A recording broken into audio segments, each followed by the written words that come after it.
Tu te regardes dans le miroir et la première pensée qui arrive, c'est pas je veux maigrir. C'est quelle femme voudrait d'un homme comme moi?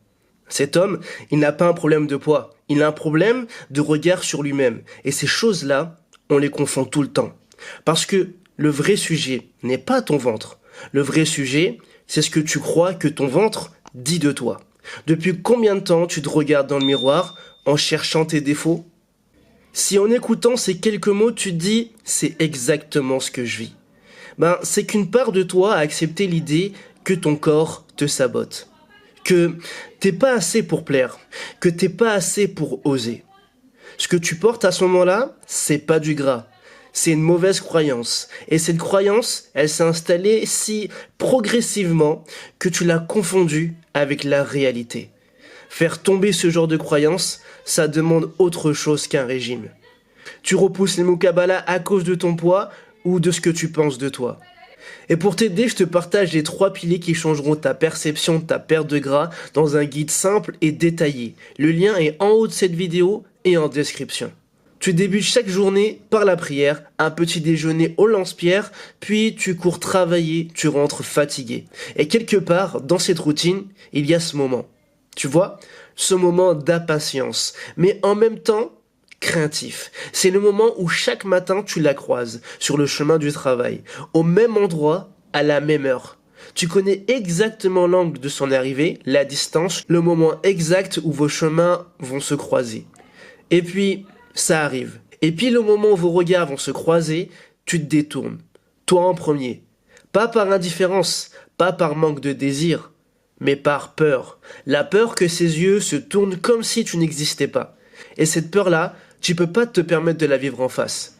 Alors, tu agis comme si de rien n'était et continues à marcher. Mais au fond, tu sais que c'est la vision que tu as de ton corps qui a parlé avant toi. Est-ce que tu détournes le regard pour éviter une vérité que tu as du mal à accepter? Et pourtant, si tu demandes à la plupart des hommes dans ta situation ce qu'ils font pour changer ça, ils te parlent de régime, de salle de sport, de calories. Comme si le problème était dans leurs assiettes. Mais toi, tu viens de passer devant cette femme et dans ta tête, il n'y avait pas une seule calorie, il y avait une seule question.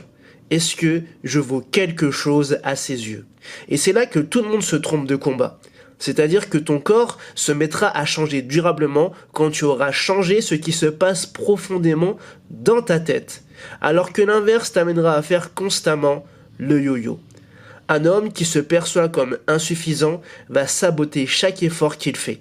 Il commence, il lâche, il recommence, il lâche encore, pas parce qu'il est faible, parce qu'au fond, il croit ne pas mériter le résultat.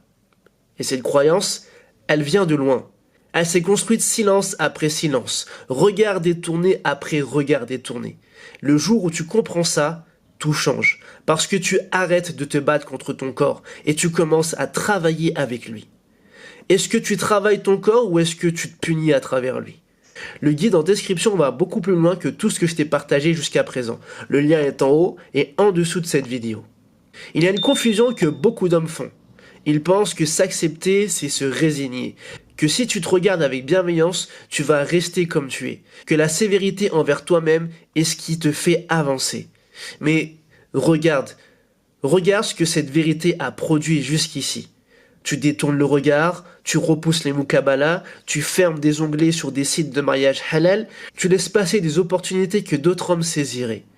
La sévérité ne t'a pas rendu meilleur, elle t'a paralysé. Et c'est là que la tradition prophétique dit quelque chose de puissant. Le prophète sallallahu alayhi wa sallam a dit que ton âme a des droits sur toi. C'est un rappel que tu te respectes, c'est une forme d'obéissance, pas d'orgueil. Un homme qui prend soin de lui parce qu'il se respecte, il dégage quelque chose, une présence, une solidité. Et cette solidité, elle précède le physique, elle ne l'attend pas. Est-ce que tu traites comme tu traiterais quelqu'un que tu respectes? Et maintenant, parlons de ce que tu veux vraiment. Pas perdre du poids, ça, c'est l'outil. Ce que tu veux, c'est te sentir légitime. Légitime pour lever les yeux. Légitime pour envoyer une annonce sur un site halal. Légitime pour que le père de cette femme te reçoive et voit en face de lui un homme solide et serein. Et cette légitimité, elle ne vient pas d'un chiffre sur la balance. Elle vient d'un alignement. Quand ce que tu fais chaque jour correspond à ce que tu veux construire, quelque chose se dépose en toi, une stabilité, une certitude tranquille. Ce n'est pas de l'arrogance, c'est de la cohérence. La mana que tu portes envers toi-même, ce n'est pas seulement ton travail, ce n'est pas seulement la prière, c'est aussi l'outil parfait qu'Allah a créé pour l'accomplir avec recueillement, c'est-à-dire ton corps. Et quand tu commences à le voir comme ça, tu ne fais plus de sport pour punir ton ventre. Tu prends soin de toi parce que tu as quelque chose à construire. Un foyer, une famille, une vie à la hauteur de ce que tu crois. Est-ce que ta vie quotidienne aujourd'hui ressemble au projet que tu portes intérieurement? Je vais être honnête avec toi. Ce qu'on parle là, c'est pas simple. Et ce serait te manquer de respect que de te dire le contraire. Changer la perception que tu as de toi-même, ça ne se fait pas en regardant une vidéo. Ça ne se fait pas avec un régime de 30 jours. Ça ne se fait pas seul dans son coin en espérant que ça vienne. Ce qui manque à la plupart des hommes, dans ta situation, c'est pas l'information. C'est un cadre, une direction claire. Et quelqu'un qui comprend à la fois ce que tu vis dans ton corps et ce que tu portes dans ta tête en tant qu'homme musulman. Parce que ces deux choses-là sont liées. Et les traiter séparément, c'est la raison pour laquelle ça n'a jamais vraiment marché. Seul, tu recommences le même cycle. Tu te motives, tu lâches, tu culpabilises, tu repousses. Accompagné, le cycle se brise. Pas parce que tu deviens quelqu'un d'autre, parce que tu commences à agir comme l'homme que tu es déjà au fond. La différence entre l'homme qui lève les yeux et celui qui les détourne, c'est rarement le physique. C'est presque toujours la décision. La décision de ne plus attendre d'être parfait pour commencer à exister. Et là, tu te dis peut-être, oui, mais moi, c'est différent, j'ai déjà essayé, écoute, ça n'a jamais tenu. Et tu as raison, ça n'a pas tenu. Parce que tu traitais ton corps comme un problème esthétique à régler, pas comme le reflet d'un équilibre intérieur à construire. Ce n'est pas toi qui as échoué, c'est l'approche qui était fausse dès le départ. Le guide en description, il est là pour ça, pas pour donner un programme de plus, pour te donner une lecture différente de ce que tu vis, et une première direction concrète. Parce que l'homme qui lève les yeux demain matin, il commence à décider sa trajectoire aujourd'hui. Fais de ton corps un empire, et sois un musulman en forme.